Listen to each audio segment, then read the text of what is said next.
Hello, ladies and gentlemen, and toilet lickers all alike. Welcome to the 234th episode of the Fans of Power podcast.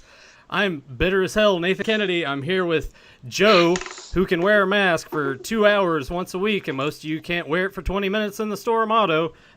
And we got Mr. Buff Daddy himself, Buff Bagwell Jr., Tyler Baker. Gentlemen, how's it going? I got some gripes I want to get off my chest too, but I'll let Joe kind of get his little his moment there because why just jump the gun and take over immediately? So we'll just kind of get to some frustrations. Actually, the kind of thing I got a couple. I just kind of want to rip some new asses. Just get it out in the open along now, the way as we get into just get us because.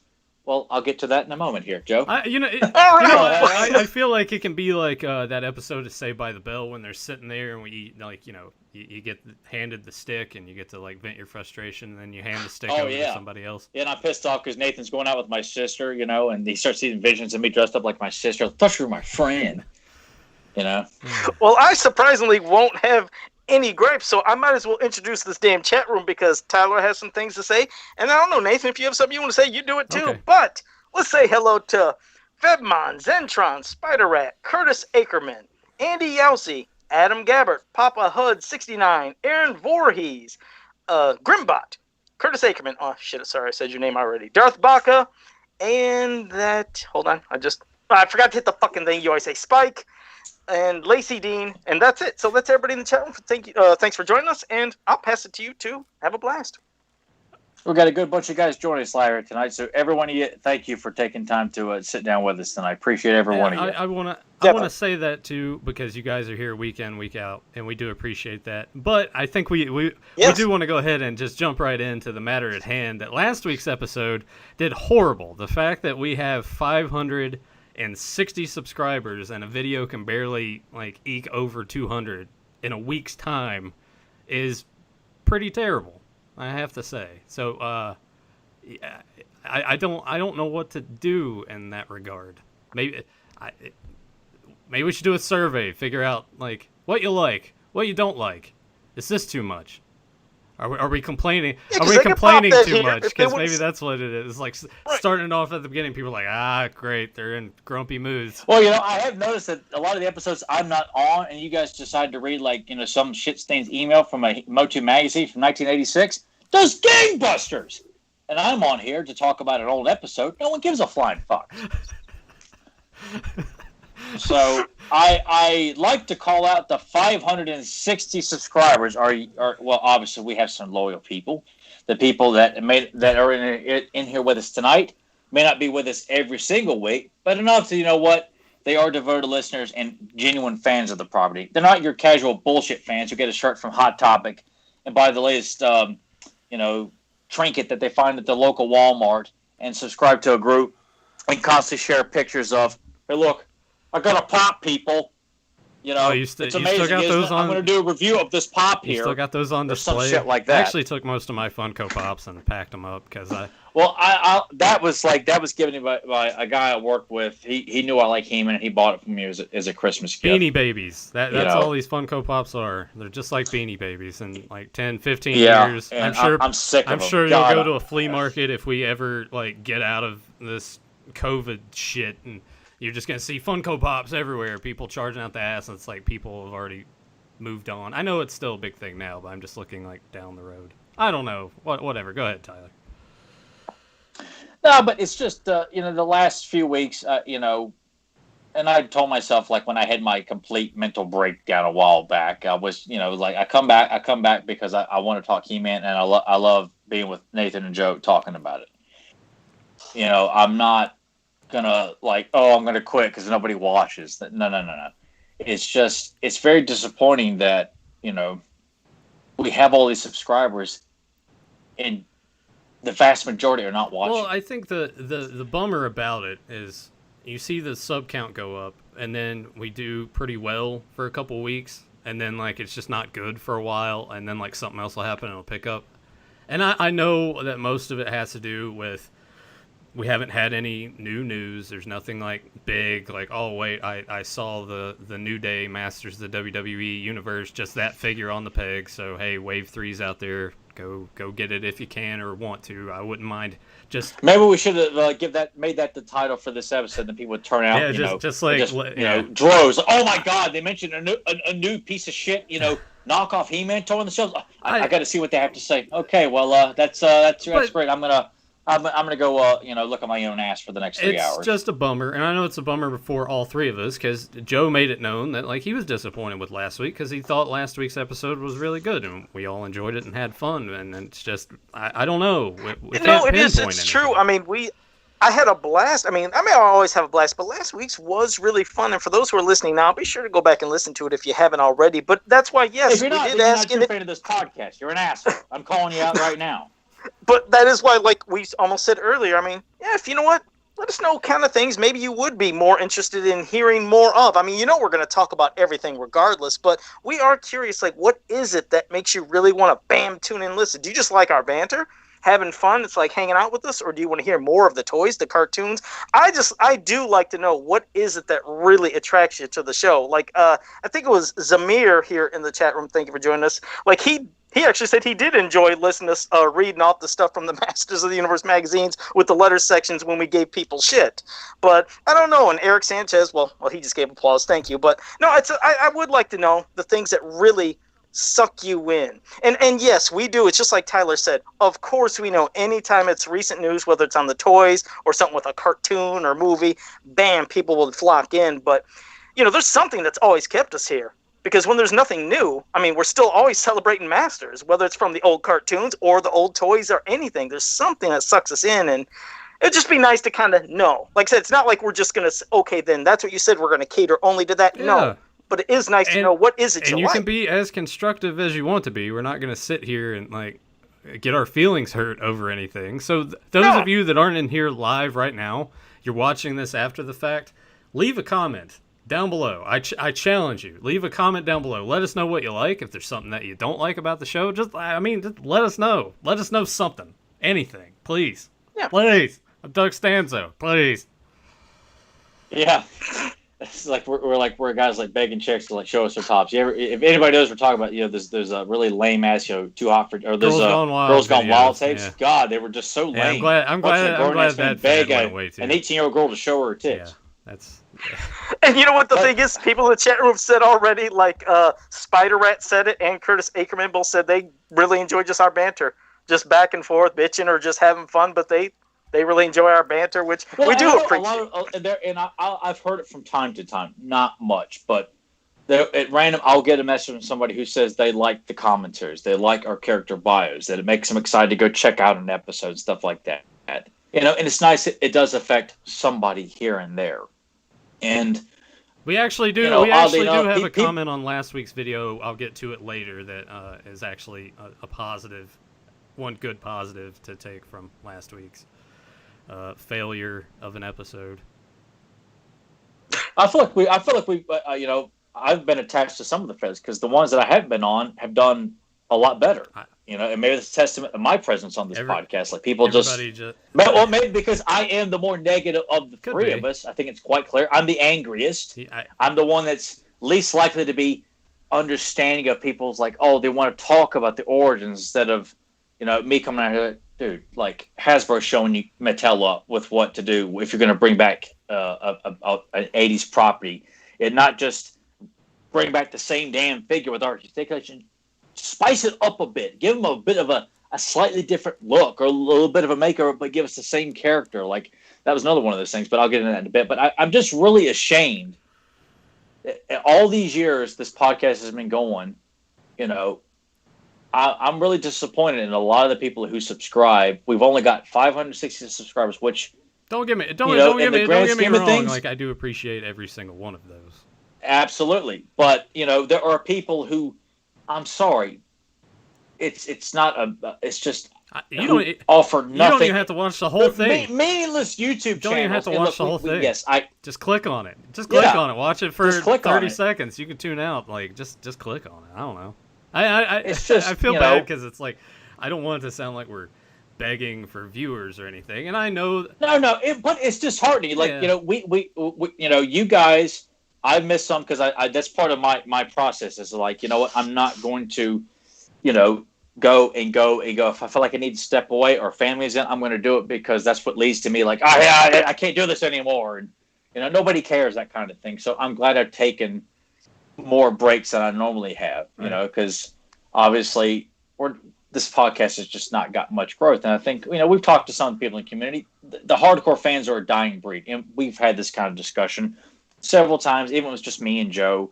We get it. There's more casual fans, and I put that in quotes because some of them I would even call it, are you even a fan? Really? Like, it's hardcore fans are pretty much extinct at this point. I think it's official to say that.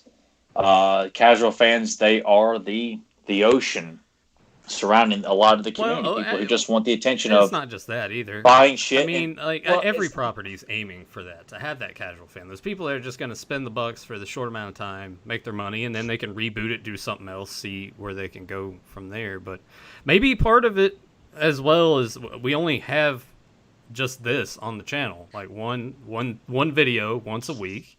Maybe that's part of it. If we had more stuff. But I wouldn't, at that point, I wouldn't even know what to do. I have to say that we have tried 2 other podcasts, and you guys have tried other podcasts too. And, I mean, to the point where we're doing multiple podcasts a week, and no one gave a rat's ass about any of the other content something that's different than like a podcast talking head format kind of thing. But at the same time, I wouldn't even know what to do. Like, what is Joe going to do a video once a week where he showcases a figure and it's like a 5-minute long video? Like, there's like 70 other people that do that. Like, what's the point? But Joe has done that. It didn't help our YouTube channel, though. It didn't help the podcast. Yeah. I mean, I don't know. But even though like Joe would do those videos, he wasn't promoting Fans of Power. He was just like, I got some of the little loyal subjects. Watch me open them. Or I got this, and I'm going to thank this person. Yeah. Like, for his own, thing, just kind of sharing stuff. It wasn't to help the podcast. I mean, Joe has even, look, we all know Joe has got a tremendous following on social media. And if Joe can't get more people to like take time to listen to this podcast, it's like, but they subscribe to Joe because he loves He-Man. That's what people know him for. That's why he is a celebrated person in the community, is his affinity and passion for He-Man, the Meteorbs, and various other things. But God, it's just like people would just assume go walk off a cliff.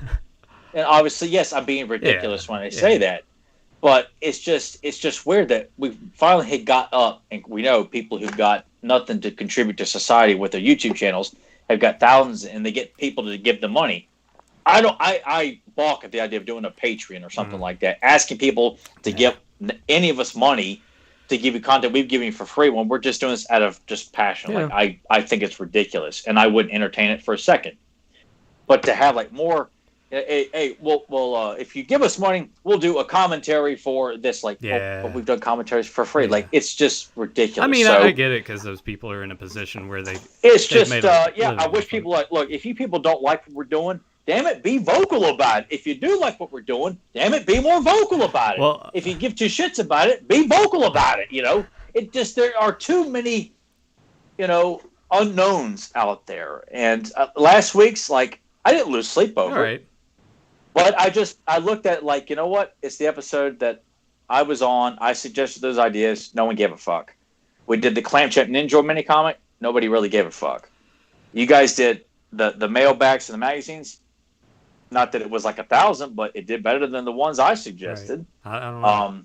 When we have a guest on, actually the last one James was on didn't do as well. Like normally those do a lot better too. And that's what's confusing. It makes it hard to pinpoint and figure out. But anyway, we'll go ahead and kind of segue off of that. I feel like we ranted enough and we got it out in the air. I do want to say Legends of Grayskull said, awkward time to come in. I still mourn Beyond Retro and Capes and Commentaries. And that was fun to do. Oh, you're the only person. I mean, they were fun to do, but it just reached a point. It's like, well, yeah, we couldn't get anybody to give us the time of day, man. I mean, we know we're a very low quality podcast, and there's people out there who have high production value, but you know what? They don't have anything intellectually stimulating, interesting, or funny to say about movies from the 80s and 90s, current day, from video games or toys or comics. It's bad jokes, or they're just pointing at the obvious, and you're like, oh, this is great. I need to see more of the obvious. Like, but I guess it's a personal taste. I demand more. I need more content. I need more details. I need people who are actually funny and not just acting like a bunch of goofy 4-H camp counselors where their jokes are like saying the most like, "Ooh, he said, ass, balls." Ass. Anyway. Ass or something like that. Well, that's the extent of the humor. And once again, to the chat room, this is not an attack on you guys. You guys are here week in, week out. No, nothing to do with you. No, guys. the people that Joe and Nathan read off, like I remember everyone's names, and people who don't join us live all the time. I'm aware of the ones who still listen to us pretty and those regularly. guys that leave comments well after the fact through the week. Those same few we got. Yeah, no, this is not an attack on you guys. That's not even 100 people. We're talking about the many other several hundred people who subscribe to our channel and don't watch, don't contribute, and I don't even know if they let Joe know anything. It's just they probably subscribed because they talked about the new He-Man toy. They talked about the new cartoon that may or may not come out. The live action movie that's certainly coming. I got to subscribe for more updates on that shit. Hey, man. It's still coming. It's still coming. Anyway, we'll move on past that. That way Joe can actually say a few things. Was there any news this week other than me finding a New Day figure out in the wild that I didn't buy? Yeah. The only other thing is, I think they said, "What do you want to vote on an upcoming Origins figure?" And they showed the shadows of 4 characters, and I don't know if that was important or something. So that's one thing. Man-at-Arms without a mustache, because you know what? That's just gangbusters right there. I can't wait to vote on the Man-at-Arms variant for God. I'll be honest. I swear to God, if it's Snake Man-at-Arms, I'm punching whatever I see it on. You know, it's funny you say that because I remember that was the first figure that I lost my mind about hating on a podcast. Me too. When I was, that was the first time because I was all cool with everything classics. Well, of course, I couldn't even remember what time he came in because I hate the fucking Mighty Spector and fucking Laser Lot. But as for that Snake Man-at-Arms, I was like, what a fucking waste of a figure. But it's funny you were showing your Funko Pop He-Man as just a joke, but. I guess Walmart, I don't know if it's the end of this month or next month, they're going to be getting in some special package where it's for whatever reason, glow-in-the-dark He-Man with a He-Man and Battle Cat T-shirt package. So that's the only new stuff. All right. If the T-shirt is just okay. Wait, no, the ones they package with them. I don't want to say it. I don't want to say it because you already know what it's going to look like. Well, it's just going to be the Funko Pop He-Man and the Funko Pop version of Battle Cat. Now, if they were to on a T-shirt, they've done. Yeah, that's so. They've done that with a few things. And once again, if you like Funko Pops. All the power to you. We're not attacking people personally, but that's our opinions. At first, I think we're all over the over merchandise shit. They don't put anything that's interesting out in merchandise anymore. I mean, it was cool at first, but then it's like once every property. Here's some Wonder Years Funko Pops. I'm like, nah, I'm out. Like it's just too much. It's too many. It's too much. But if you like it, good on you. Good on you. Yeah, that's why I bought one of those Jason ones a long time ago. Those exclusive super mini Jason little Funko Pop. And I was like, I don't care about the shirt. I just want to get the Funko Pop Jason with my obsession on that for figures and stuff. So, but you're right. People like them. That's great. So that's the only new news. That's all I can think of. If there was something else, sorry. I mean, trust us. We're hoping that, I liked that time period for that few weeks where things were getting announced. Here's a voice cast. Here we got this. We got this. And it was like, it was nice to just talk about the new stuff, but when there's just nothing going on, then it gets kind of rough. I wish something else would drop, but obviously in this current climate, we're not gonna get much of anything. I wouldn't think for a while. Well, even if we do, I don't think it's gonna be anything earth-shattering. No, people. It's really not. I think you can clearly say what's that? I didn't mean to interrupt, but Legends of Grayskull did make me remember something. I posted it, and I guess people knew it about a month ago, but everybody got emailed about it. There's these mini, I guess, little Masters of the Universe figures. It's something geared. Well, it's something that is maybe geared towards kids, but I always see collectors wanting them. Where it's like a small little He-Man, Man-at-Arms, Skeletor, maybe Beast-Man. God, I can't remember the four, but it's like a 4-pack. Has Castle Grayskull in the back. A cool little thing, I guess, if you want to get for your kids, or if you're still wanting just to collect everything. That was the other new thing. Oh, wait! Hey, we can talk about those Fisher Price little people things, wherever the fuck those were. That's what I meant. That's what I meant when I said it. Yeah, little people. It's a little what people. are those things that they're like loyal subjects that I noticed were starting to pop up in Walmart stores that were still the mystery bag thing, but I think they were smaller than loyal subjects? Are those fucking keychain things? I think know. those might have been the keychain figures. I don't know. I forgot on half the things. Yeah. Maybe for your kids for those Fisher Price things, but Joe, when you posted that, I was like, "Are you kidding me?" I had to do it. I hadn't posted anything. They're babies. Ah. They're babies. But yeah, if they like them, cool. What the hell? So Legends of Grayskull said that. I think my little boy loves them. Has all. Oh wait, he might be talking about something else with 2-packs. Hell, I don't know. How about we talk about one of these goddamn stories? Because now I'm forgetting about all the new stuff. But which story did you want to start with? Because these are two different ones, and I'm not going to say they're completely horrible, and I'm not going to say they're completely great, but it's stuff from the past. We'll see how it is, and we'll get to one of these suckers. Well, which one did you guys want to do? Did you? If you want, why don't you start? You want to do the Faker UK story, or do you want to do the Submarine Mystery? Go ahead. You can start with Faker. Start with Okay. Faker. All right. Well, there it is up on the screen. I can already tell Tyler was not impressed with these. Wind strikes. He doesn't say anything, so that's a clear indicator. Wind strikes the Faker is only 6 pages long. How exciting would think about it? How exciting would the show be if we all said this was a great fucking story, or even both said, all three of us said, it was still pretty good, could have been better. We got to have people that if Tyler doesn't like it, yeah, he can say why he doesn't like it. But it is from issue 10 of this UK magazine, and I'll be honest. I mean, if I was a kid, hell yeah, this is what's great about in the UK. Like I said, they kept getting shit way after we did. And I think they did 72 issues of these things. But each one of these magazines came with 3 stories in each. So they weren't the biggest, most epic. Some were a little confusing. Some might have had some grammar problems, which I believe this one did too. But a lot of them, and I'm not saying all, the thing is, even if this Faker story seems a little silly maybe, or a little rushed or convoluted, like it wasn't really descriptive, what they did sometimes, or most of the time, is they would have these characters then appear in another issue to explain more. Now, I'm not saying all of them did that, but some would just advance and keep going about this character. So the other thing that could detract from some people who have never read these, and even for those that grew up with it, is the black and white. We've talked about this many times. Like, God damn, how many pages got to be black and white? And it's like, you never see him as the blue Faker. And then when you do at the end, he finally shows up. It's a couple pages. I was like, I think it would have had a more impact the second in this story where he turns and he starts changing back to what he says is his true form. Because you could see how they draw it. It's like darker and you could tell he looks more evil. But I felt like it would have made more of an impact just seeing it all in color. Aiden Cross is somebody who really specializes in these, and I know he spoke with people that have worked on the stories, the art, and everything, and I should ask him sometime. I can't remember if he really explained why a lot of these were black and white. I know some people say, okay, yeah, maybe to save money, and then some of the color choices are weird, as you notice when you're reading. It's like, God damn, why are some of the color choices? Why does Beastman look like this? Why does this person look like that?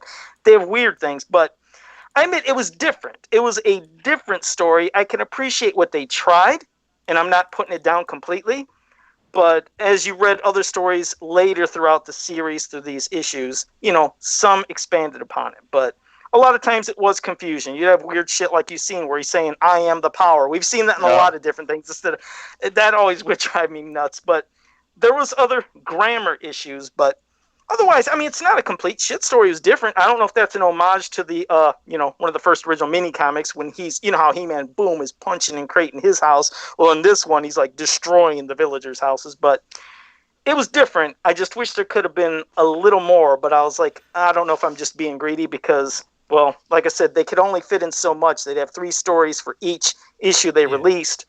I wish this could have had more for his introduction because it slightly fell flat.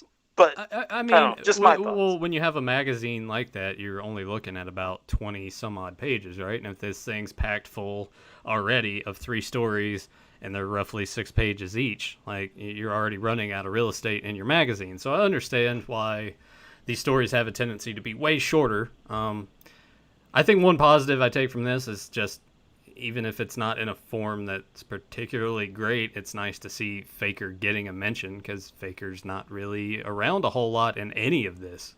So it's nice to see Faker in there. I like the idea that it's like how it's the story, what you just said, it's interesting. The thought of you hear these villagers are saying He-Man is gone nuts and he's destroying places. Like, what the fuck? And then when you see Prince Adam and Man-at-Arms pulling up, and then they are seeing He-Man. Well, you got a picture. Prince Adam's like, what the hell? I am He-Man. Who is this? So I like the thought of it. It's good. It was just like, because as you see later, He-Man's wanting to know, who are you? What is your purpose? What's going on? He tries to tell Little, he's like, you ain't going to find all of it, now. But that is always the shock value. Like, as a kid, I could imagine reading that, especially if it would have been in a cartoon. That would have been kind of crazy, especially if it was just, we tune in and you're seeing He-Man destroying villages without it being really explained on what the hell. And then you see Prince Adam pop up with Man-at-Arms. You're like, wait, what's going on? So the shock value I can understand, but again, the execution isn't perfect, but it's like you said, they only could do 6 pages, so I mean, hell, they're pretty limited to what they could do. I guess. I like the fact that it's almost like Skeletor used his magic to make him. It's not so much like a robotic kind of thing. Like there's something more to it that we're not necessarily told, because you see that it starts to wear off, and you see that he's blue. So I don't know. It made me think of this because I read this today, and last night Emily picked and we watched The Princess and the Frog, right? And the voodoo doctor takes like this amulet and takes the blood from the prince and puts it on his assistant, and when he has the amulet on, he looks like him. And I was like, well, that could be like one way to think about it. There's some sort of like just magic gone into it. So I like that aspect of it quite a bit. But it's just it's short. There's not a lot to it.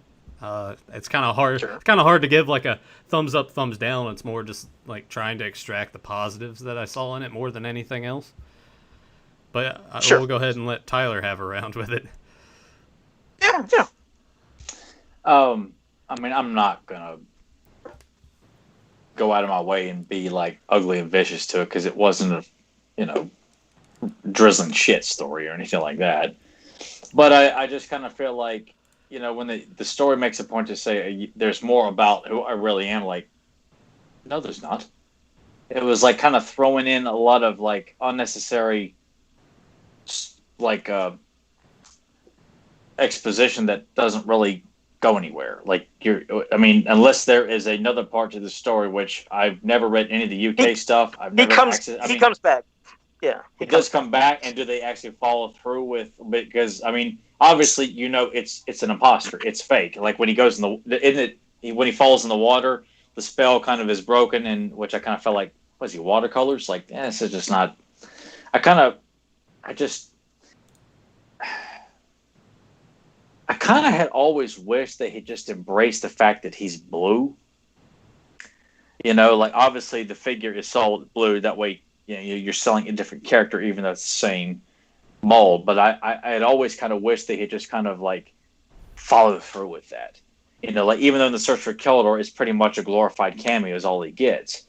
But I mean, it's awesome to see He-Man and Faker fight, and that's kind of what we all want to see anyway. We obviously got a very lackluster appearance in the shaping staff, but I just kind of felt like it just kind of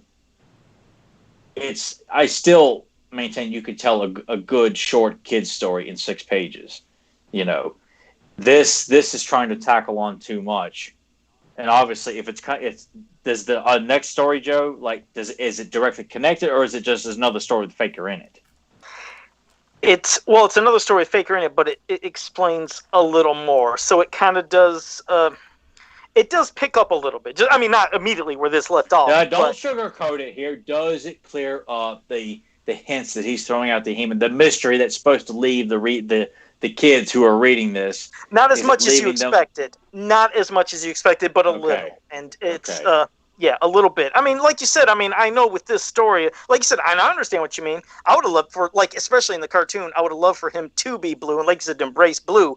But for this story, I can understand what they're talking about, because this is kind of, in a way, it's tarnishing the good name of He-Man to make the people who believe in him, that he's their hero, that he's lost it, he's gone bad. What can they do? We can't believe in somebody. So I appreciate that, and I like it for what it did, but bam, then when he turns blue, then you see, oh shit, okay, this guy is a faker. The other thing, I don't know if you guys picked up at the end of the story, talk about, like I always say, little mistakes, or, well, not little mistakes, kind of big one. I think I know where you're going. He announces you were something, I got to change back to Prince Adam, and he's saying right in front of Fisto. like, well, shit. Yeah, you guys missed the too.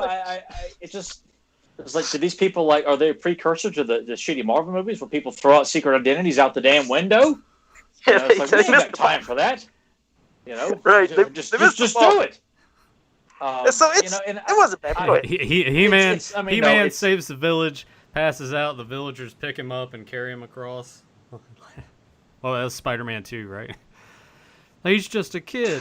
Oh, with the train sequence, is that what you meant, or something? Or something? Anyway, I remember when I saw that too, and I went to see that thinking it was going to be a lot better than what I had hoped. I'm like, oh my god, what the hell is it with every superhero movie that has got to give away? I mean, even the Keaton Batman films are guilty of it too. Like, I hold everybody accountable, which I know they try to do it for shock value for the general public, people who don't read comics and just kind of dismiss it as like, no big deal. And that's for dorks who live in their basement or whatever. The movie, it's all about the movie. And I mean, look, I just hate that every movie seems to want to find a way to get the love interest or the villain or villains or the public itself has to know who the hero really is. Like, comic books and this mythology have lasted for so long because you had to buy into the idea of the secret identity, not just because, I don't like that. Someone needs to find out. I mean, how could they not? I mean, look at the guy. You can tell who it is because it looks like you just don't get it. So I just I got no patience for that. But it's not a horrible story. No, it doesn't leave an impression.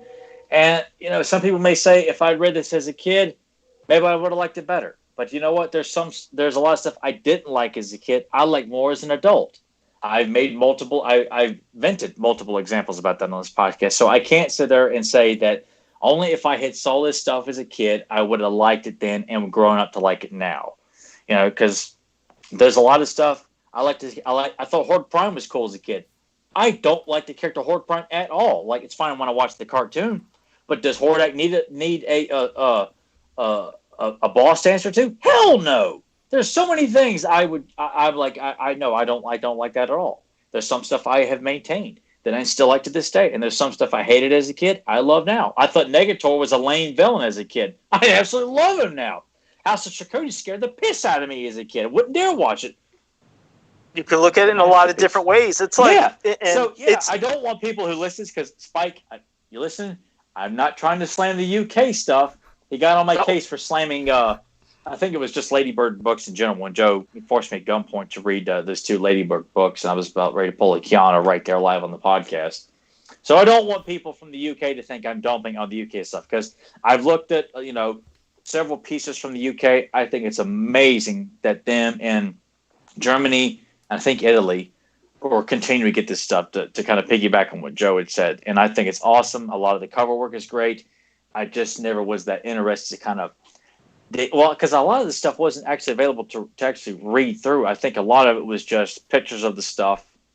I can't remember if He-Man has got like full scans of every page, because it's been a while since I've tried to look up the stuff. Because I was curious to actually look up, because I look at the covers. Ooh, I wonder what that's about. I wonder what about that story is. But I don't want people to think I'm dumping on anything. Unless it was made in America, guys. It ain't new. Oh, hey, I'll give you an example on that, Tyler, not to interrupt you. And it's something that at first when I said it to a lot of people, they were mad. They were mad that I said this. But then when they went back to really read what I was talking about, they said, you might have a point. Now, I'm not pissing all over here. I ain't pissing all over the first mini comic that some people consider as the Bible and Grail of all Masters of the Universe, and nothing exists past those four. But I said, have you guys ever really read them? Because just like you said, as a kid, great art, loved them.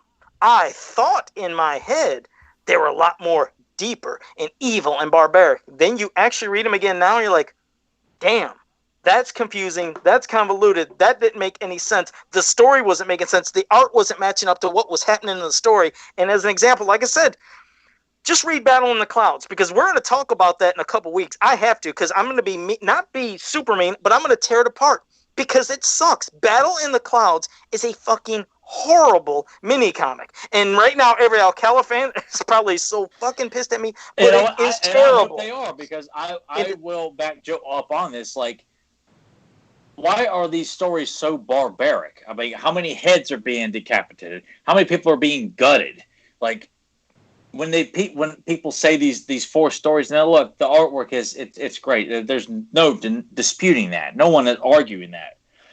But for the people who the stories don't match, actually, there's I'm not gonna, there's a guy who's done some He-Man artwork for me. He loves the Alcala stuff, so I'm going to make sure I acknowledge him. If he's listening, he knows I'm talking about him.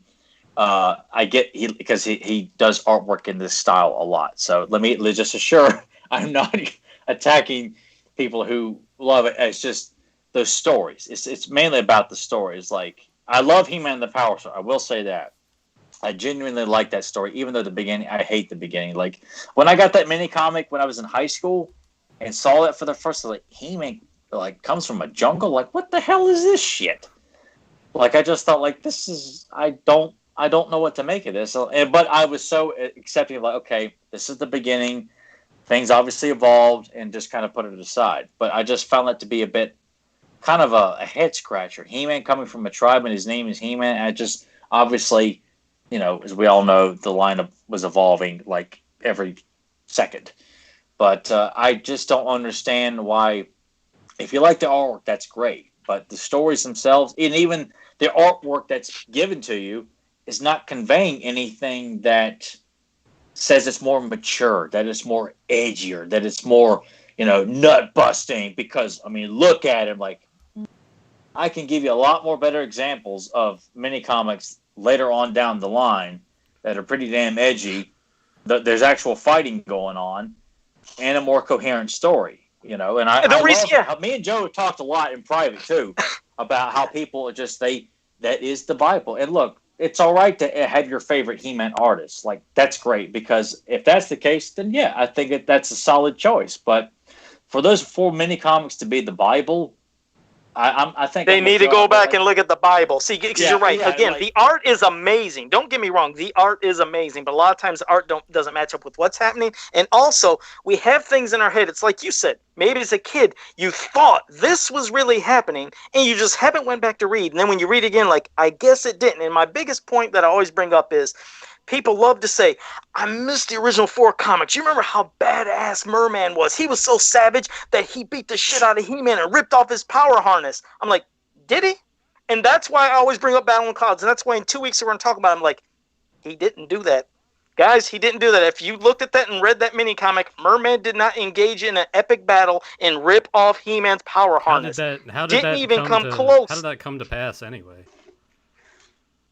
What? How he took it off him? No. I mean, like, why are people under that general assumption that that's why? Because the image, there's an epic image of Merman standing with his foot on He-Man's chest and He-Man's bare chest, and Merman's holding his power harness, and that in their head, they think that Merman beat the shit out of He-Man and took his power harness. They said he was just as strong, and that's how savage it used to be. I was like, never happened. Never happened. So in 2 weeks, we're going to talk about that one. You guys might get pissed at me, but I have to do it just so you can get it out of your head that this wasn't as barbaric and as evil and as just, like they always say, it was like Conan. It was like, it was never like Conan. I don't know where you got that opinion, but we're going to do it in 2 weeks. Joe's not being a nice guy anymore. Unsubscribe. That's it. It's like you. But so that's it. This story, it was okay. Could have been a little better, but I want. This is something I want to bring up to you guys too, because obviously Faker has been heavily misused. Has never really been, aside from James and Grimbot and the other individuals who worked with them on the Faker project. I always thought it was cool, mainly just because of the glorified cameo in Search for Keldor. But also, Faker was like Skeletor's bodyguard. Like, he was constantly at Skeletor's side, even more loyal than Beastman. Like, he is programmed to follow Skeletor. I want you to walk into Volcano Cave and entomb yourself in lava and melt right down the spot. Faker would do it.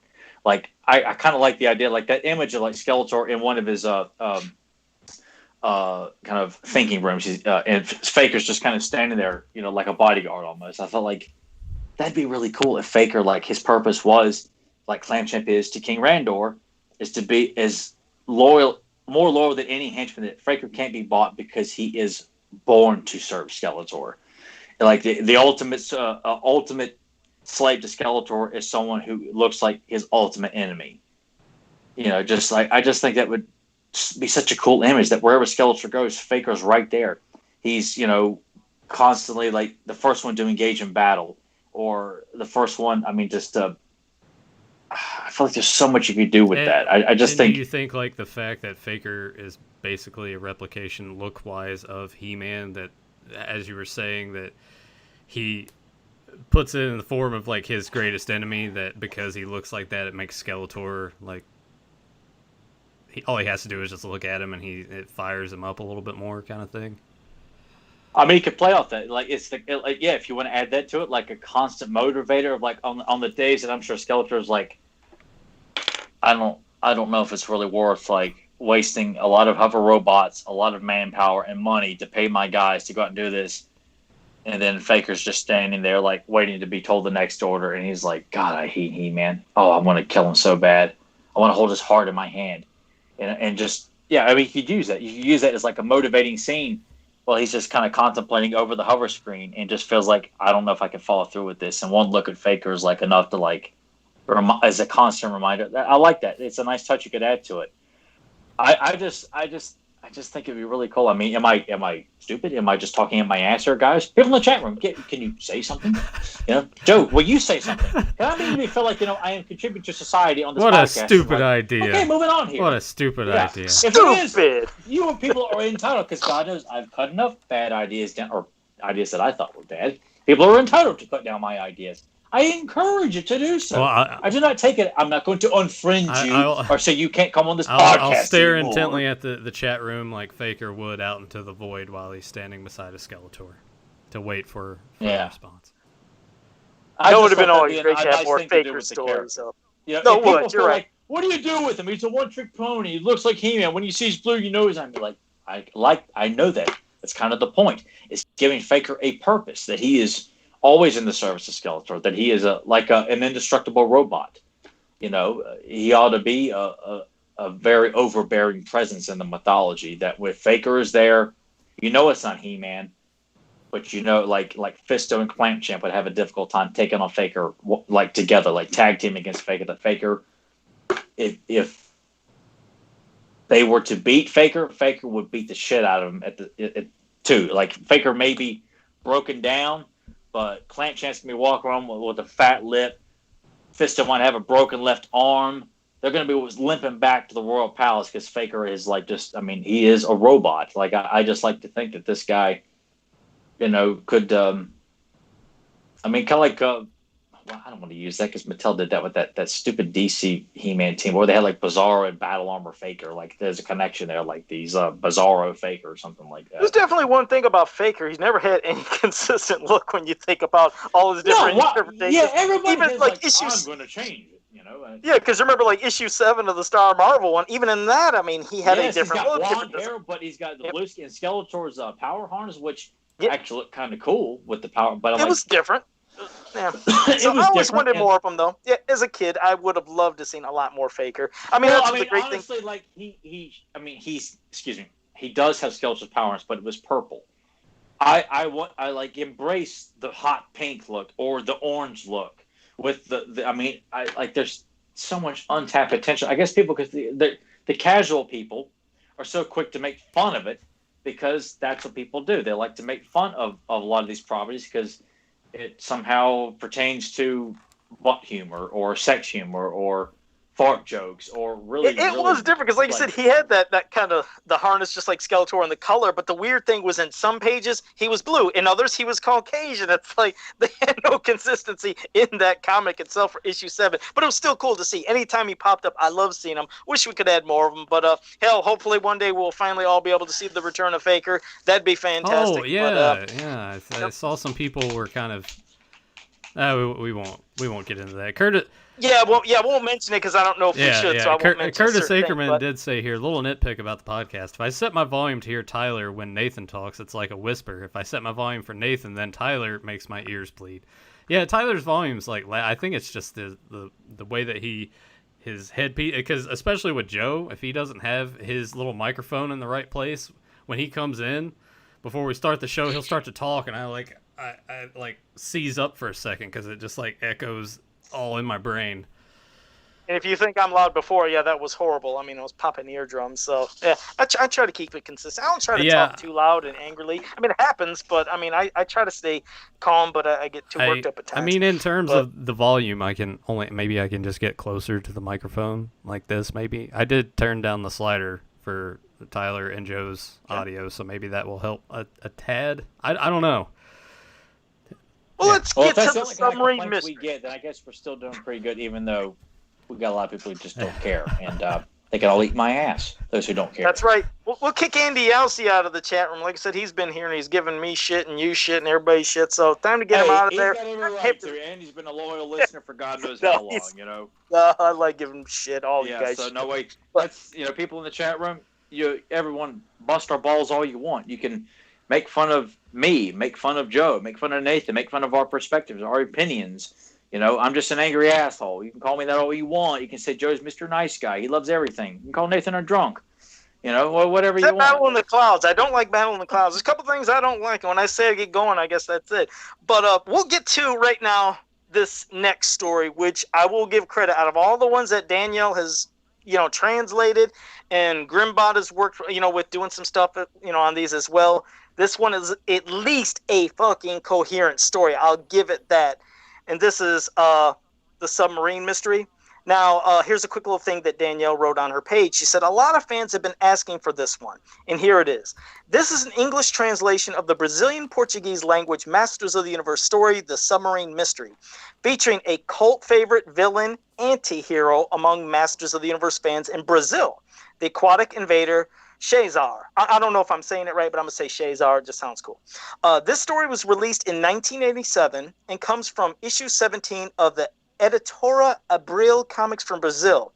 The first several issues of the comic series featured rather subpar adaptations of Filmation episodes. When fans complained in correspondence to the comic letters column, Editor Abril totally changed gears and started releasing issues featuring reprints from the UK Comics, Star Marvel Comics, and most notably, brand new original stories, several of which featured artwork by the amazing Watson Portela. And they said the stories from Brazil were known for introducing some unique and interesting characters to the mix. Shazar is the most popular of the bunch and has gained a following outside of Brazil in more recent years. She'd make an awesome classics figure, and there been indeed some demand for her character to be released in classics form. So it's good to see, like I said, in Brazil, I mean, she is a cult character. And so when I read this for the first time, which by the way was today, I somehow missed it before when Danielle, sorry, don't call me, don't say, Joe, you ain't a real fan, but this was the first time I read it. I was like, Jesus Christ, an actual coherent story, something that felt like it could have been a Filmation episode, just how the pacing was of it, a new character, not to where it was confusing as hell, like what the hell is going on, but a different story. I was like, this is one I enjoyed. And it's, how many pages was this again? I think did I say it earlier? It's like 23 pages. Yeah, so I mean, it's a hell of a pretty good long comic, but not like them shitty ones that we read before. And that's not saying anything against Danielle and Deucin for what they did to translate them and clean them up and do the work. They didn't write it or draw it. Right, it's just, I appreciate what they did, all the time and effort, it's like, the other ones just sucked, but this one I was like, I could have fucking seen this being an episode of Filmation. I clearly could have seen this being an episode, and it did have a unique new character and a good story, and I appreciate it. I was like, this one I actually enjoyed. I didn't shit on it. The other ones I did shit on, and I could say I kind of enjoyed shitting on them, but this one I thought was okay. Joe enjoyed just spreading his cheeks and just taking a big old dookie all over everything. No, I like. One quick thing, not to interrupt.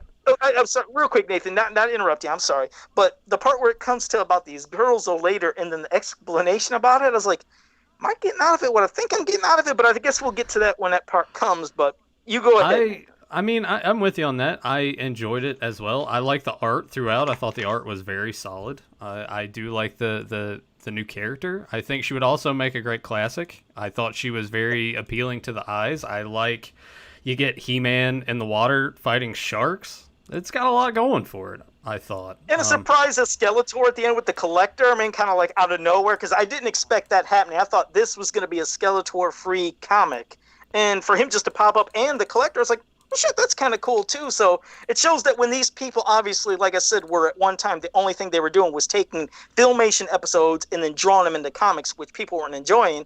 At least it shows they're fans of Filmation, so they understand certain things that people like. And like we said, the pacing of it felt like an episode. Some of the color choices, again, like with Beastman, and I even think Fangman, I think was maybe somebody in one of those panels, but he looked green. But I was like, I think that was supposed to be colored like lime green. Yeah. Yeah. So the colors, they had those color errors, but otherwise pretty good. But I'm sorry, Nathan, I didn't mean to interrupt you. No, you're good. I think if I would have done one thing, because all of a sudden it's just like, oh, well, here's Skeletor and the gang. I think they should have, since this is mostly pertaining with water, if they could have had Merman in here at the beginning to sort of be the guy, sort of see something weird's going on and then goes back to Skeletor. If you're going to have Skeletor in here, they should have done something like that early on, but I'm trying to get, because I'm flipping through it some more here. Go ahead, Tyler. I'm flipping through it again. Go ahead and give some of your initial thoughts.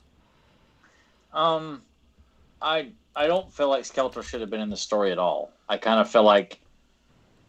I agree with you on that 100%. Yeah, sorry, go ahead. Yeah, I don't think he had a really legit purpose. Honestly, I kind of felt like this is very unnecessary for Skeletor to show up for this item that we're given in a panel. Like, okay, what the hell is this? Like, why is it so important?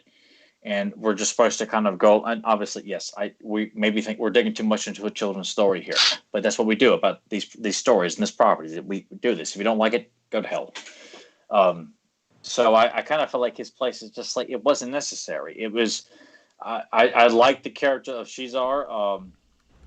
I loved her design. I kind of liked the idea of thinking like she was going to be a villain, like someone who is taking women, which kind of makes it feel like, is she a hybrid herself? Is she a hybrid of, which obviously if her real form is a fish, but she takes on the form of a humanoid fish lady, but they need actual human women to procreate with her male species. Like, I feel like there's some questions that are maybe we don't really need to have the answer, but I kind of feel like could have been tweaked a little bit more to kind of give a little bit more substantial logic behind her reason why she's doing this. Because I kind of feel like, well, if her true form was her human form, so that the male species can mate with human species and they create beings that look like her, okay, that makes sense. But if her real form is this floppy fish, I'm not quite sure how that works.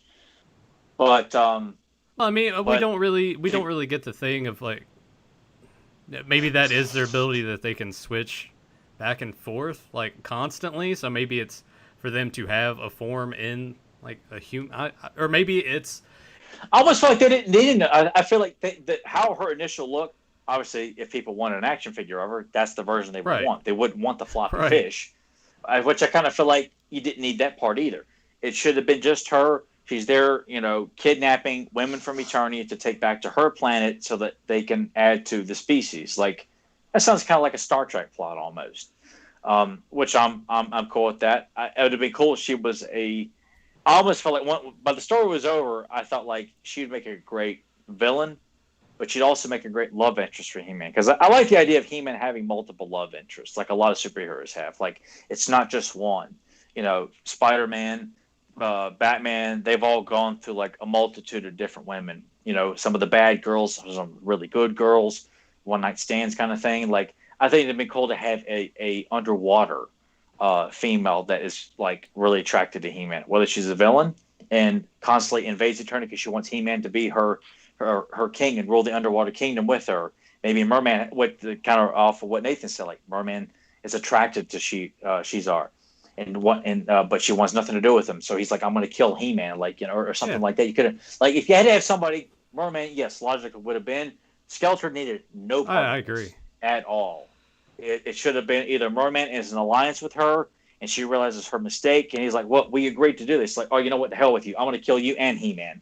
If you could have done that way, you could have done some. It is not a bad story at all. I'm not saying that at all, but I think it's a good idea that could have gone in some different directions. Skeletor's part just needed to be axed. Yes, it was cool to see Fangman and the Collector, but it just served no purpose for what this new character was about. Like, I think you could actually have a lot of fun with this character. Like, I really like the idea of adding another female that could be a possible love interest for He-Man. You got Frosted, you got Teela, various other women that he's come across. I think of like Lady Valtira having, kind of even though she loves her husband, but you kind of feel like she kind of eyes He-Man. Various other women as well, that I think there's a lot of fun to be had there. Like, why would, like, Conan, beds with different women and stuff like that, or flirts with different, why can't He-Man? Like, obviously you don't need to see them, in bed together, but just imply that He-Man attracts the eyes of a lot of beautiful women on Eternia from all over the planet. And it'd be cool if this was somebody who actually was from the seas of Eternia, a race that no one knows about, because it's great to kind of build up how vast the planet of Eternia is. Like, I think in some instances, excuse me, that people think He-Man is a legend, like Tale of Two Cities or something like that. Where, Joe, am I talking too much here? Am I boring you? Don't go ahead. No, you bore me when you see this. My brother's not good. Okay, but Daniel. I remember Danielle said, if you don't like this one, I'm going to kill you. I'm just going to make clean and simple. I'm going to kill you, Tyler. Did she say that? No, not in those words, but she was going to be very, very disheartened. This was one. If you don't like this one, Tyler, then I don't know what else to do. She does practice witchcraft. I'm sure she she got some stuff. She probably got like a voodoo doll of you somewhere in her house. She can bring her own damn cauldron, park it outside my parking lot out here. We're going to go at it here. You know what? Because I got a power sword here, man, so I'll kick her ass. Oh, man. Challenge is laid down. I can't wait to see how she responds to that. But you know what? I like the story. So Danielle can't be casting, voodoo curses on me or anything like that, or going over her bubbling cauldron and having little minions, I want you to get one of Tyler's fingernails and a lock of his hair and a piece of his turkey burger and a water bottle that he drank from. Put it into the cauldron, and we're going to come up with the ultimate faker version of Tyler, where he thinks everything is great. Oh, that would be hilarious. Decker should have been a multiple. King Grayskull is the true ancestor of He-Man. And Masters of the Multiverse is one of the best comic book series to come out in the last 20 years. Oh, yeah. And I could see her doing that just to piss me off. No, it was, like you said, it was not bad. No, it was a pretty good story. No. Hell, even how it started, if you notice, which I got a little laugh out of it, how we always joke, you notice on every episode of the cartoon and Filmation, when they're working on something, hey, I'm working on a new thing, and bam, it always is being used in that episode. Oh, they're working on a new ship. Hey, let's see if we can try it. So they even did that little thing as an homage to the cartoon, which I got a little kick out of. But this was a fun one, and this is one that, I would have loved to read this as a kid, because, like, as an adult right now, first time reading it, pretty damn good. It wasn't a shit one. I actually enjoyed this more than the Faker story that we read earlier. That's academic. I mean, this is 23 pages. It's fleshed out more. The story flows better. Like, the Faker story is 6 pages. Like, there's only so much you can do with that. But even so, I still say a good story can be told. It just depends on what kind of story you're trying to tell. If you're trying to tell an ambitious story, then don't bother with 6 pages. You need to be able to tell a story that you can pretty much. Yeah, but you got to think of the constraints that they were at. Like, all right. Here's this magazine. Like I said before, the magazine itself's only 20 some odd pages. This right here makes the point quite clear in 1, 2, 3 panels here. We got a 3-panel story here on this cup. I got everything I need to know by Mossman trying to say. Boy, I wore the shit out of my cups. I got one left. Just to let you know, I had all 4, and it's sad for me to say because I have everything from my childhood, but 3 of those cups got worn to shit. I can't remember which one. I only have 1 over there from my childhood. Who wore the hell out of those? I drink them and read them and turn them and just rub the shit. But you know what I'm getting at here. Like, you think the staff involved with the magazine like gave 2 shits about the kind of story they were trying to put out? I think it's safe to say. I mean, when they wrote the Star comics, they didn't give too many. I mean, occasionally you would have a writer, but yes, I think it's no one is arguing that these people didn't treat it as like I'm writing Amazing Spider-Man for Marvel Comics. Or I'm writing Action Comics or Detective Comics. No. We clearly see that some people obviously care more than others.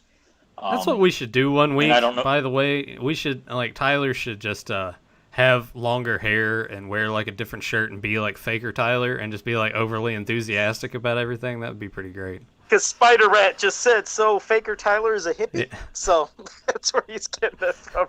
That's the Faker Tyler, I guess. But you have to be a little bit more extreme than that. I have to be lazy, could care less. But then I feel like I would have to be upbeat about all this like horse shit that they're constantly dumping out and say it's great because there's He-Man merchandise out. I'm like, oh, it sucks. Like I have to be over enthusiastic about everything. And you need to be all the shitty Walmart t-shirts. Yeah, you need to be wearing the shirt that says "Do you even lift, bro?" That'd be fantastic. Anyway. Oh yeah, or like get those puppies to the vet because they're sick. Yeah. That shitty shirts that 80s T sells. Like they have some really cool shirts on there, but God, expensive. They must just hate expensive He-Man too. Yeah, expensive. Shitty He-Man shirts, but they've got like cool shirts for Bloodsport, Silverhawks, and various other properties. But man, they've got some of the shittiest He-Man shirts. But I don't get it. I think what Joe? No, I was gonna say after that, I think we're done with this comic. We'll get to questions, but go ahead. Yeah, one last thing I guess I wanted to say. I agree. I think she'd make an excellent classics figure, and I like the part here when she first introduces herself to He-Man, and then you go to the next page. I really like that shot where she's like, "Now you will know my power." So quickly going from like very attractive and beautiful, like, that intense panel of her, like that's what made me feel like God, she'd be a great villain. Yeah, like someone who just really wants He-Man to be with her, but she's a vengeful woman because of it. I just think there's so much fun to be had. It's like there should be more evil females on Eternity than just evil Lynn. I like to think of her but because she's crazy about He-Man, it's like she wants to kill him, but she also wants to be with him at the same time. Like you can have a lot of fun with that. People, am I wrong? People in the chat room, people who care. Like, am I wrong? Can any of you in the chat room right now? Any of you guys felt that you could have a lot of fun with this character? Please, I'm begging you. Please, somebody say something. It's plenty of possibilities. It's like you said before. You get more female representation on the brand, so it's almost just a win-win situation. Yeah, I think it's great, and that's something I feel like He-Man never gets credit for. Well, because people are too busy making fun of it. Is that all the wonderful female characters on this? And you think with the way people are looking for agendas to have something like I've got to defend this and I've got to defend that because there's no strong females in this, and so we need to demand recalls and deconstructing this property because it did blah blah blah blah blah. And all can't say that when it comes to Masters of the Universe, it wouldn't work. No, you can't. But they don't have time for that because they don't see it as a legit property. Because it doesn't have a piece of shit movie being made or anything else. One day it'll happen. We'll get a movie someday. Straight out of Minneapolis, Minnesota, right now. Yeah. Oh yeah, Tony Holscher. I was going to say, for the people in the chat room, if you have any questions right now, start typing them up. It can be anything, cartoon, movie, mini comics, anything you want at all. Start popping them in, and while you're doing that, Nathan will pass to you because you said you had some comments from last week's episode. I'm going to read a rather lengthy post from Jason Havlick. He posted this a mere 9 hours ago. Says, I want to thank you guys for producing such great content. My interest in all things He-Man has been reinvigorated because of not only your podcast, but the Kevin Smith Cartoon Project and even the release of Mattel's He-Man Origins line. It just seems like a really good time to be a fan of all things MOTU. Tyler actually inspired me to order a Tuscador figure from eBay, which I got this weekend. It's awesome, by the way. I did have a well, that's very uplifting to hear. I'm very glad to hear that, bud. I did have a thought from last week's episode, which I thought was hilarious, by the way, especially the stuff about breaking action figures as a kid. My thought is that hopefully with Kevin Smith Cartoon and everything that we get to explore pre-Eternia because it has such untapped potential, what do you guys think of exploring more of that? I mean, besides Hero and Eldor, we could get some cool new villains and crazy stuff like perhaps Birdmen before they had wings. What do you think about that? I'd like to kind of like anything that we see in the current like Master Universe canon, I think needs to stay there. Anything in pre-Eternia needs to be kind of its own, other than the plan to make King Hiss like the Skeletor of that story, like he is the kind of the sole villain of it, and the Snake Men are the dominant faction. Hero and Eldor, like exploring, the Eldors themselves and the people that created the Three Towers. the alliance of King Hiss and the elders to kind of come together. And obviously Hordak has a bit of a presence during this time too, but I wouldn't focus too much on that. But I mean, I don't need to know the explanation of the dinosaurs and why they do what they do, because we don't need explanations of the various things that we see in He-Man. We accept it because it's the mix of science and fantasy. So to explain the dinosaurs is like kind of irrelevant. It just looks awesome, and that's kind of what you need to focus on. We don't need to know why Skeletor does what he does, because it's not fun to explain why the villains do what they do, because otherwise they're not real villains. So I think there's a lot of fun to come up with a lot of like new characters, maybe some new factions, some new kind of loner villains.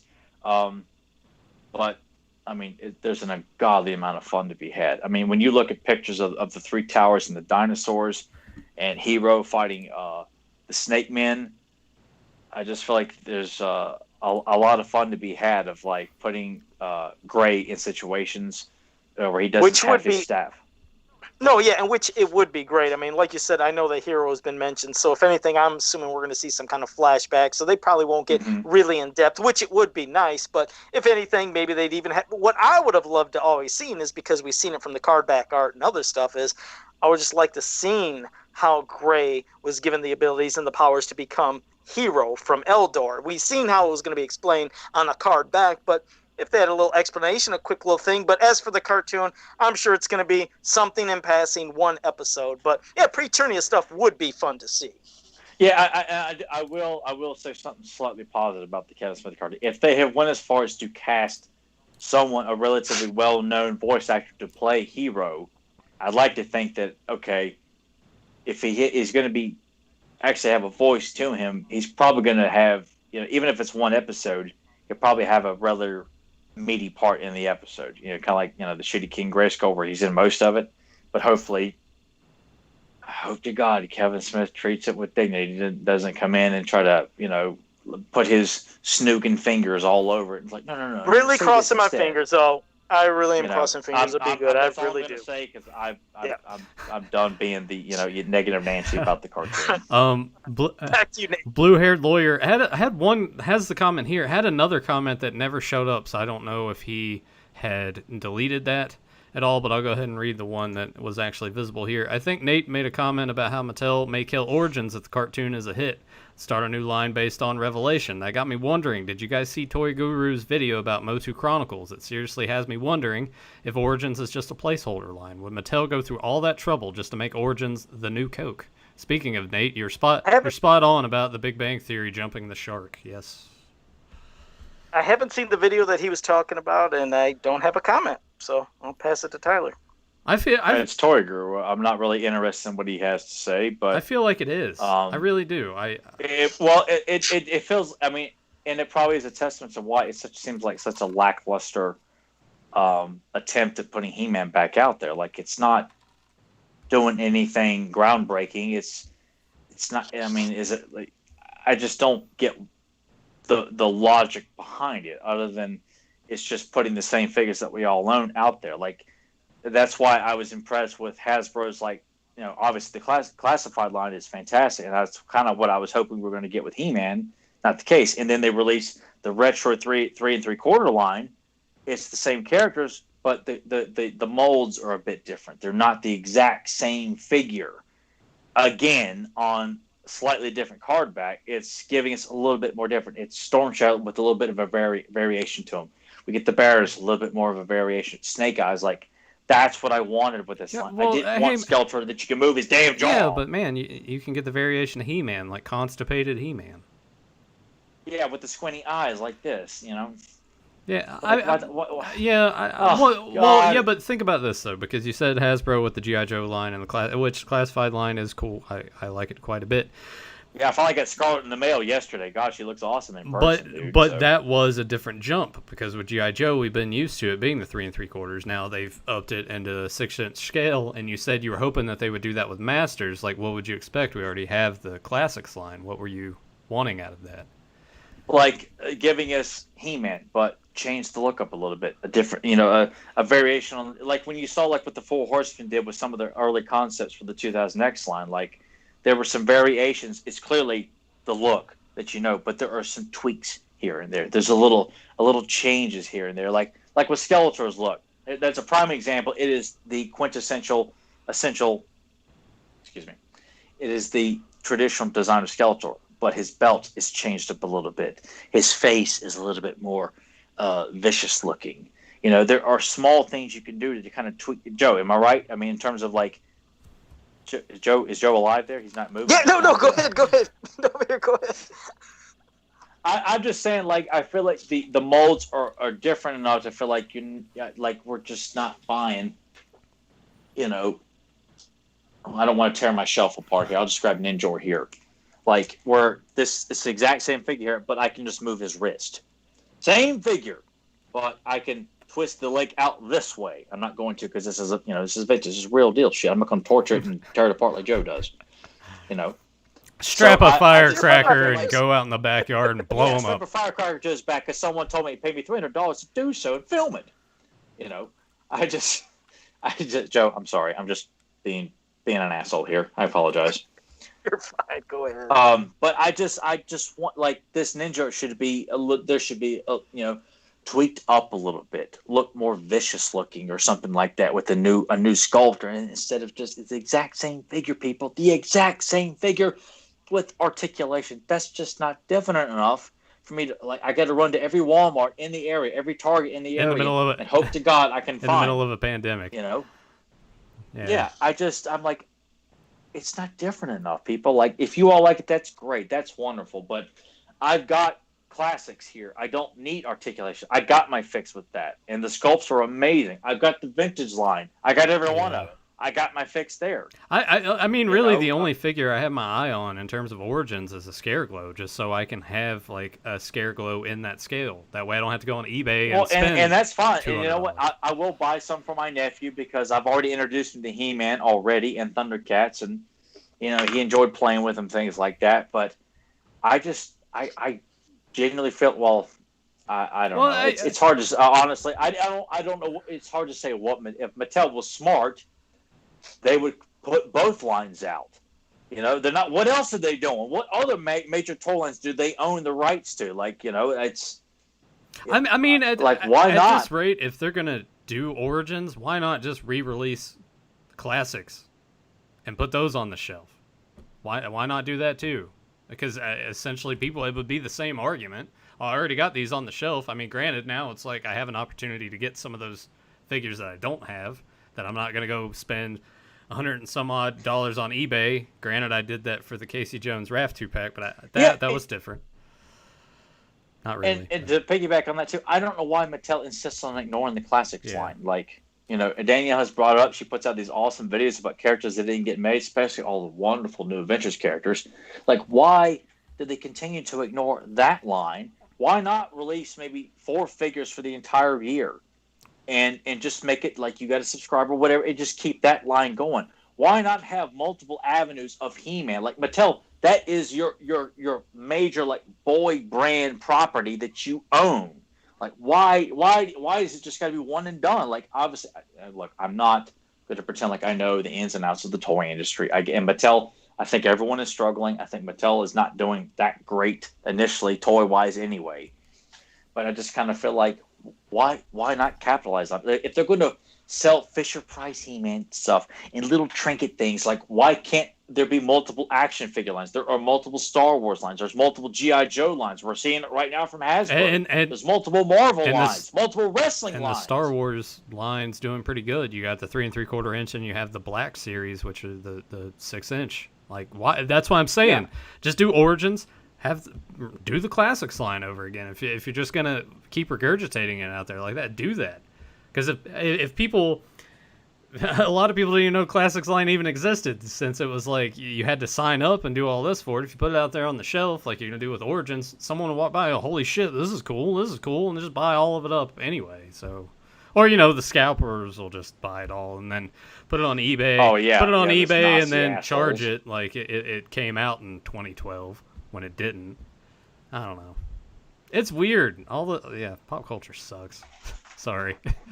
I hate the way that I feel like we did this last week. I'm not gonna go into it, Joe. But you know what? I will say this. I enjoy some of these rants so much because I feel like, you know what, it is different than what we normally talk about. Like it's talking about He-Man, but it's talking about different things. Things that, you know what, I mean, you know, me and Joe have talked, you know, stuff about privately, but you know, for the most part, we just kind of, you know, talk about fun stuff, and then me and Nathan, we vent our frustrations about, you know, current toys and stuff like that. And it's just, I would do anything to go back to a point in time when we were getting made fun of for what we liked and what we collected. I think I would rather have that back than to have like everybody just like somewhat into it or not really into it all, but just like, oh hey, I bought one shirt or whatever. And then I'd rather go back to that time when I could go into a toy store and actually find something and not have to worry about scalpers that much or anything. Like, take me back to that time. I would do anything for that. But now it just sucks. Oh, okay, here we go. The NECA deal with the Metalhead and then the animated series Casey Jones 2-pack with a foot soldier. NECA's like, all right, we're going to put them on Target's website. It's going to be 2 p.m. this day. Be there. What happened? They were all like, I know like very few people got them, but the bots already swiped everything. It's like, this sucks. Like, we're in the middle of a pandemic that's not going away at all, and you expect me to just like go to these stores, travel 30 minutes out of the way in hopes that maybe something's on the shelf? No. Ridiculous. You have all these avenues, all these websites, and I know it's tricky for NECA because with that license, they can't lease out as much stuff, or if it pertains to this, they can't put it on like Entertainment Earth or Big Bad Toy Store, but do something. Holy shit. Like, it's a disaster one after the other. And like, it sucks being an adult collector. Period. So much to a point that like, I just want to give up collecting figures. Period. Unless I run across something in the store that no one's bothered to pick up for whatever reason. That's what it's like now. If I go into Walmart and I'm like, holy shit, this is on the shelf. No one's bought this yet. It's like 6 o'clock in the afternoon. I figured this would have been gone at 8:30 in the morning, right when the doors opened. So some other asshole can show it off on their YouTube channel. Like, fuck. It sucks now. Sorry. Anyway, we got any other questions in the chat room, Joe? Well, now we'll go. That's right. Chat room. Adam Gabbard, earlier in the week, he was asking me something. At first, I was like, I don't know what the hell you're talking about. He was like, he wanted a new name insert for his Classics Merman. I was like, but what are you talking about? I was like, you got to send me pictures. And this leads to something because it is kind of weird. I was like, send me a picture. And he sent me a picture of his carded Classics Merman. The name insert said Scareglow. I said, could you get a very close-up picture of this? I got to see if this was open because, I mean, you know me, I can make card backs from scratch and make my own carded classic figures. So I was like, could you show me it? And he showed me up close. I didn't see this thing being open. I was like, Adam, don't open that damn thing. I was like, because I don't know if there was a run when Scareglow came out, if they accidentally popped a merman on a card back. So that's why I'll leave it to the chat room. I don't know if anybody heard about it, but he just wanted me to he wanted to thank me for talking to him about it because that was an interesting thing. And I've heard of weird error cards in name inserts card. I don't know if you, Tyler, or Nathan heard of it, but that was bizarre. Yeah, I mean, that kind of stuff does happen from time to time. And then, of course, you run into the thing where you go, this happens a lot with wrestling figures for whatever reason. You go in there and someone has like bought that figure, taken it home, like carefully opened it up, swapped the figures with something else, and then returned it. And then, you know, the people at work there don't give a shit. So they're just like, oh, put it back on the shelf. So you'll end up with like a Seth Rollins card and it's got like a Jax fucking Draws figure in there or something. Draws. Yeah, some weird stuff. Jeez. So I basically told him just to leave it alone because it just looked different. Just couldn't really tell. I was like, I don't know. If it hasn't been open and that thing's an error, Adam, just go ahead and put that on eBay. You'll probably get like $1 million for it. People love their error stuff, but I told him leave it alone. I said don't open it. Fedmon asked if any of us read the I Am Skeletor little golden book. It's 100% Kildor free. Yeah, I own that. It was a fun little story. It's like those. Remember, those are not just golden books; they're little golden books. So they're made for kids that are like 5 years old. I always liked Golden Books and those things as a kid. Yeah, so I could see that. By far the best. I could see that being like a fun read. Yeah, and it has nice art. I mean, the art is actually pleasant to look at, so that is good. So yes, I have read that Fedmon. Zen Brown was mentioned not anytime soon, since the Noah Centineo kid is playing Atom Smasher in the Black Adam movie now. Yeah, we won't get into the He-Man movie, but thank you for that, Zen Brown, because somebody, when we were talking about that earlier. Yeah, when he mentioned, with the Dwayne Rock Johnson. Yeah, it's been talked about for God knows how long too. Like, we all know the Rock's going to come in and rock it up and be all like sassy to the camera and wink at the camera and shit like that. Rock's all right. I like the Rock. He's a good dude. But he's not going to do an actual Black Adam movie. He's going to make the Black Adam a likable good guy. He's not going to make him a villain, because the Rock, everyone's afraid. Like Will Smith was afraid to go full on villain in Suicide Squad. No. We got to make it sympathetic. Deadshot cares about his daughter and shit. Because you're Big Will. You got CDs and shit, Fresh Prince DVDs to sell. I mean, you can't afford to be a full on bad guy. The Rock's going to do that. He ain't got the balls to play an actual hardcore villain. I dare him. I would go see the Rock play an actual hard-ass villain. Not someone who's got to wink at the camera or say something cute and funny for the kids and the general public. No, be an actual badass. I will say it again, The Rock has got potential to do something, like physically, yes, but he refuses to do anything without gags and one-liners, and they're all bad. And I've seen it, and Nathan, I'll never forget Nathan talk me into said, piece of shit, the Scorpion King, Hey, man. Hey, Michael Cole on SmackDown said it was like, and Jim Ross was saying it too, talking about it was like the #1 movie that weekend, doing really well. I told you about it, and you're like, I'm going to go. I'm like, all right, man. Mark. Now, to put it in context, Nathan has always been very vocal about what he doesn't like about wrestling, and we both were just like, we don't think it's going to be very good. And he hits me up on a Sunday afternoon on AOL Messenger trying to tell me, it's getting pretty good reviews, man. I had nothing else better to you know what? At the time, I liked The Rock. I genuinely did. I went and saw it. I'm like, oh my god, what a piece of shit this movie is. I heard all about it the next day. Oh, it's great. I can't believe you fell for that. What a dumbass.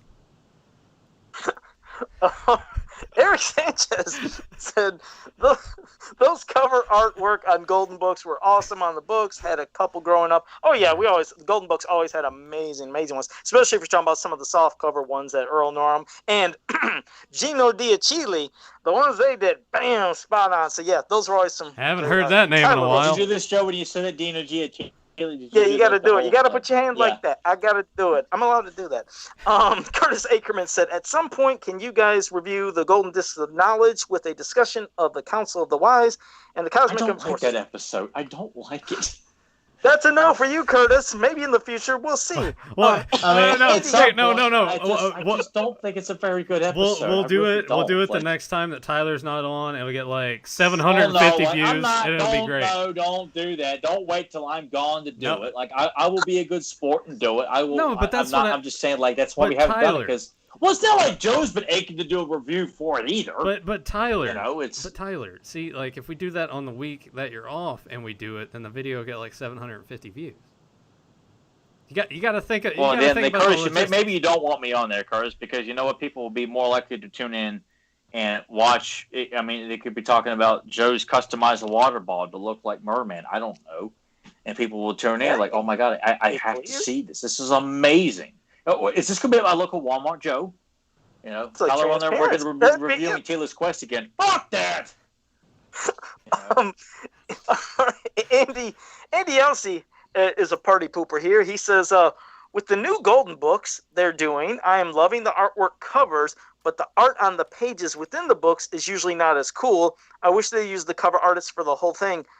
Well, Andy, I'll be honest. I'd have to look at mine again later. I actually thought it was the same art from the in and out. I didn't know, but I mean, he knows more about that. I didn't know, but I mean, I thought it was nice cover art and inside, and for the kids it looks good. But I thought it was okay. But I got an idea. No shit. I got an idea for a third Masters of the Universe cartoon. We do it in the style of those Fisher-Price figures.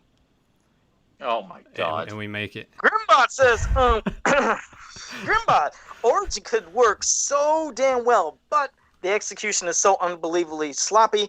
No, and that, like I said, that's exactly why Grimbot earlier, when that question from Blue Haired Lawyer, I just ignored it because I've I babbled about that a week before and a week before that, but you're right. I just won't go into it again because I'll just be rambling too long. But agreed. Let's see. JSP said the GI Joe retro line is the same as the 25th anniversary, and the SS and SE figures don't even match the card backs.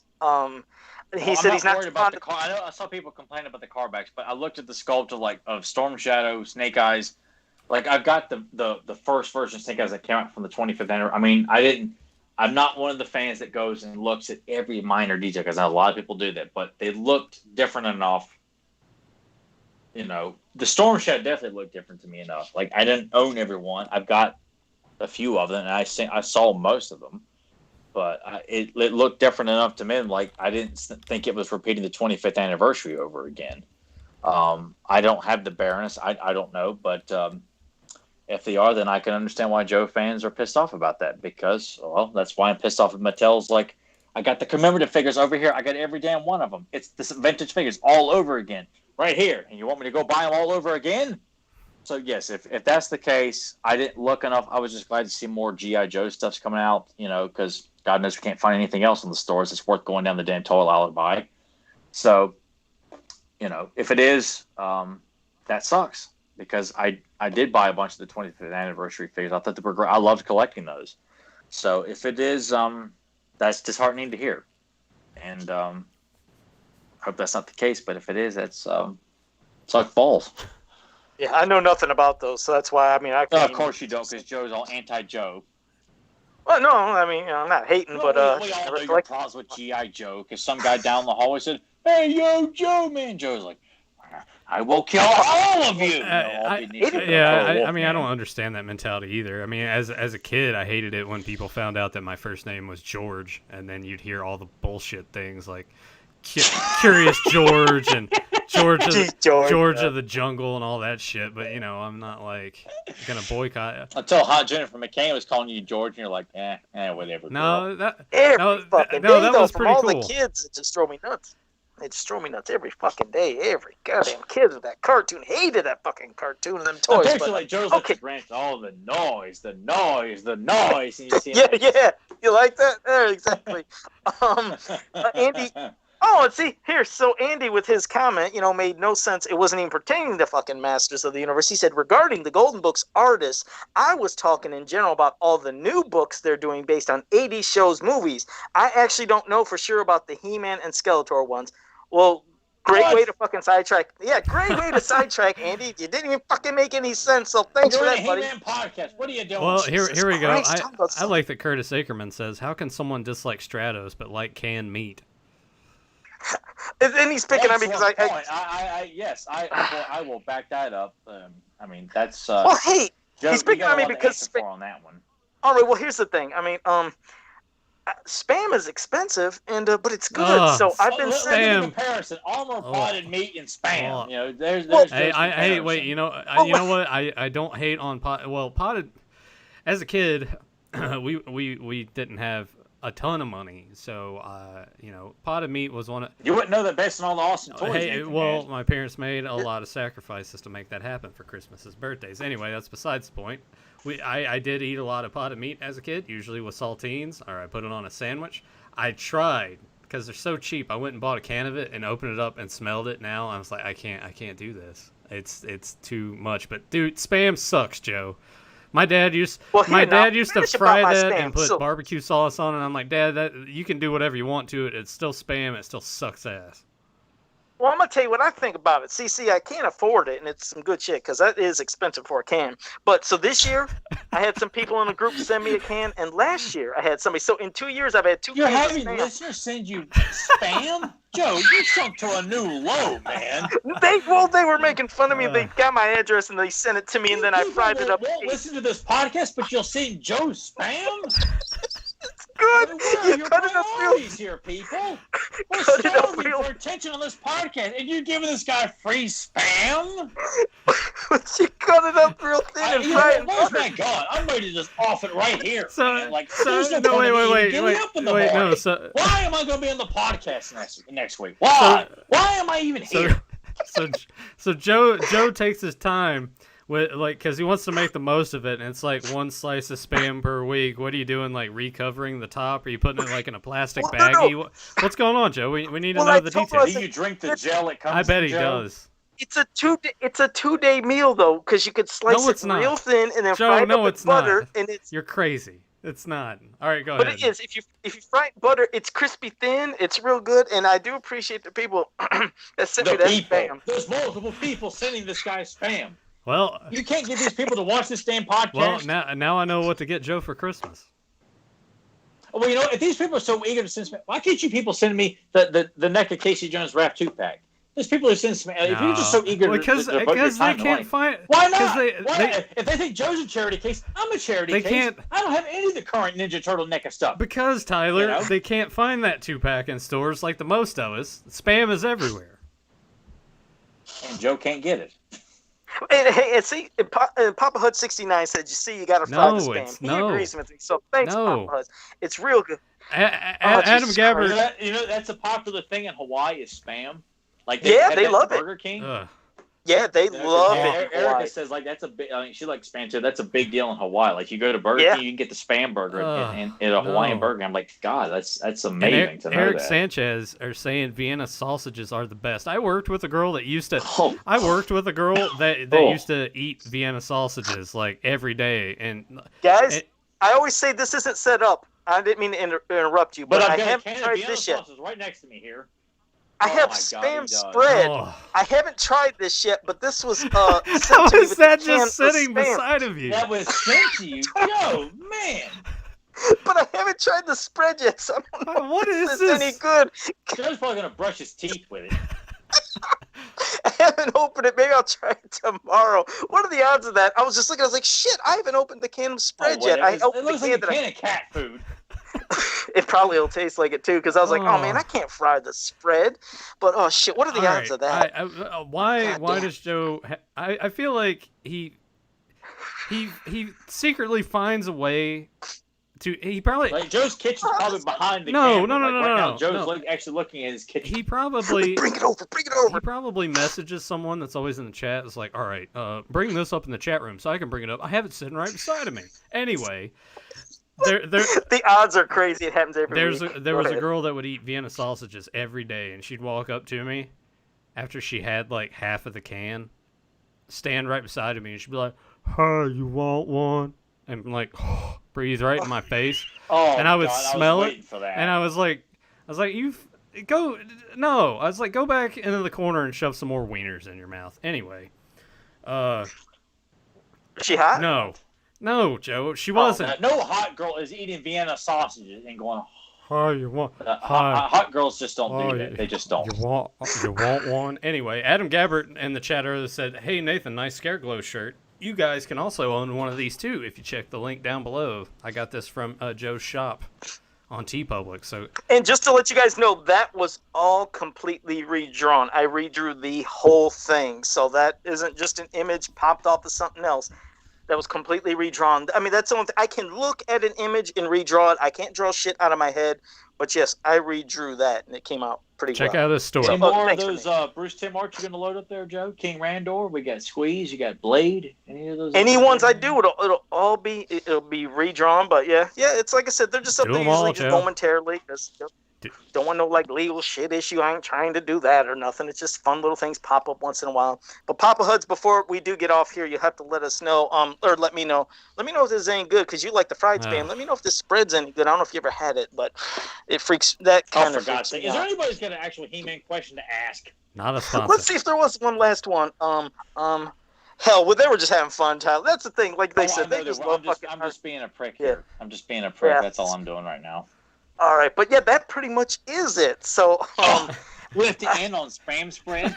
You people have let me down. Hey, no, it's not them. No wonder the views are suffering this podcast. It's just that we know the priorities, and it ain't us. It's spam, not a sponsor. It's spam spread, not a sponsor. That's right.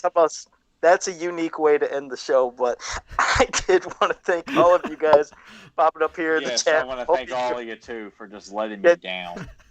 He's like, son of a bitch. So, no, it was fun. But for people that are new to this channel, make sure you like, subscribe, share, and ring that bell so you can always be notified when we go live. And oh wait, JSP is he's being a surprise. JSP said, "How much do you guys think He-Man likes spam?" Not at all. Look at JSP. Spam doesn't exist on Eternia, so there you go. He's mocking me with that question. Wait, there. well, Grim 2 said okay question, but didn't follow up with anything. He has a question. He said, "Would you get mad if Kevin Smith makes Blade black as an homage to Marvel's Blade?" I wouldn't see a problem with that. I don't. If you do it right, it's fine. Who honestly? As long as it's not copying, because I have one thing to say that shocked me. I don't know if you guys ever played a game called Eternal Champions on the Sega Genesis and Sega CD. There was two versions. I only get to play it, I think, maybe once. All right, it was a really in-depth fighting game. They had great bios and backgrounds for every character, but surprisingly, they named a character. They made a character. They called him Blade. He was black, had sunglasses, had the fade, and I thought, how are they legally doing this? They're basically ripping off Marvel's Blade, but then they put him in a green outfit. That always shocked me. I loved the character, in the game, but that one shocked me because I was like, God, it looks like they're just ripping off Marvel. I'm surprised they didn't get sued, but yeah, I'm sure people, if they played Eternal Champions, they'll know exactly who I'm talking about. That shocked me. It's all right. Look, it's a weird line between that because some people do that thing as like, look what we did, and some people do it just to do it. And I know it has a tendency to piss people off. I'm going to say this. If you do it right and you treat the character with justice, I don't give a shit what color the character is or what you switch from or what you're switching back to or what. Just if the character's good, the character's good. Plain and simple. I will say this. If you were to make Blade a black character with a bald head voiced by Keith David, I'd shit my pants in excitement because would that be something? Like, God, that would be tremendous. So, but yeah, I think by this point most people can clearly tell when a lot of these shows or properties are changing it to pander and doing it for the publicity of like, look what we're doing for this or this whatever their agenda is. Like, look, we get it, and they always want to dismiss people for calling them out on it. But yeah, I think if you were to do something like that, hell yeah, I'd be all over that. I wouldn't be like, we know what they're doing here, but what, right. Kevin Smith, like, I'm sorry, he's lost a lot of credibility. Is anybody competent who's, what is not beyond doing something like that? But no, I'd be perfectly fine with that. Like, it's got to be Keith David though, or Michael J. White. No, you know what, Keith David's so menacing. Keith David with of like a black version of Blade with an eye patch, voiced by Keith David. Oh my God, Joe, give me a classic custom of that. I'll pay you right now. All right, sure, I'll do it. And I guess the last thing to leave is with another inaccuracy from Andy Yalsey, unfortunately, in the chat room. He's really screwing up tonight. He said in the He-Man movie, we learned that they don't eat meat on Eternia, so He-Man wouldn't have eaten spam. No, actually, Tila doesn't give a shit about meat, but everybody else can eat meat if they want, so you're wrong, Andy. So, until next time, have a powerful day. I ain't your pal, Dickface. I feel like I should definitely know this easily. But I could see it working in so many different things, too. I'm waiting for JSP to get it. He gets every fucking thing that Tyler does, and I'm just drawing a blank, so I won't even try. Well, both of you guys have seen this film, so it's not one of the things like Joe's like, I saw that one time, and I seen Camp Fried. Something like that. Face. Boy, you're right. Is that how it was delivered? The line just like that? How you did it? Yeah. Damn, I hate that. I don't know. Well, I'm gonna have to wait. Finger point. I ain't your pal, Dickface. Oh God. Well, never mind. Aaron Voorhees. Aaron Voorhees just got it. Aaron Voorhees got it. Bloodsport. All right. Yeah, I felt it like on the tip of my tongue. I'm like, I could, yeah. Sorry we let you down on that one, bud. But you guys got plenty of spam talk. There you go. See you guys next time. Eat your spam. See you guys next week.